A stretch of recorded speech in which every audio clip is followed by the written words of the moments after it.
অন্য এটা নতুন মিনি ভ্লগলৈ স্বাগতম সকলোকে।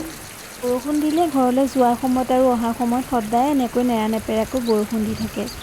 গতিকে ময়ো ৰেইনকোটটো পিন্ধি ল'লোঁ। যিমান ডাঙৰ বৰষুণ নিদিলেও ঘৰলৈ যোৱাত কোনেও বাধা দিব নোৱাৰে।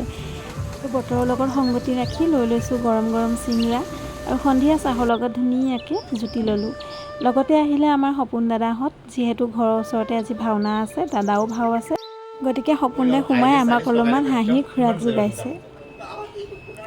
আচলতে মানুহজন ধেমেলীয়া বহুত, লগ পালে গম পাব। আৰু এইফালে আহি পাই গ'লোহি নামঘৰ। সকলোকে আমাৰ টিকলিয়ে জনাইছে সেৱা।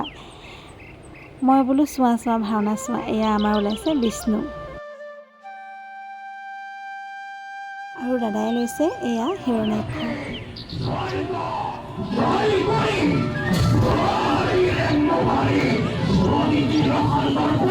আৰু এইফালে জয় বিজয়ী ৰূপত আমাৰ সপোন দা আৰু পবিত্ৰ দা। অথনি হহুৱাই থকা মানুহজনে এয়া চাওক এতিয়া ৰাইজক কন্দুৱাই আছে। এয়াই আচলতে প্ৰকৃত অভিনয়।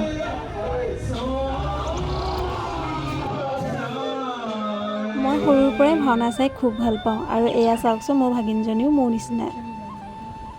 তালৰ লগে লগে তাই একদম যি নাচোন।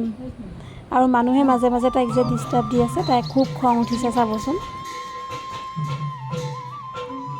ইফালে আমাৰ ভাওনা জগতৰ দুগৰাকী জনপ্ৰিয় ব্যক্তি জান দা আৰু সীমান্ত দা। সীমান্ত দাক সকলোৱে চিনি পায়ে, তেখেতৰ ভিডিঅ'সমূহ অলপ দিনৰ আগতে খুব ভাইৰেল হৈছিলে। এতিয়াও সকলোৱে চিনি পায়। আচলতে ভাইৰেল নহ'বনো কিয়, কোনো ছোৱালীয়ে পাত্তা নাপায়। ইমান ধুনীয়া চাওকচোন। আৰু এয়া জনপ্ৰিয় ধাৰাবাহিক বেহাৰবাৰী আউটপোষ্টৰ অভিনেতা মুকুতা দা। আৰু আজি ভ্লগটো মই ইমানতে সামৰিছোঁ। নেক্সট আকৌ আহিম এটা নতুন মিনি ভ্লগ লৈ। বাই।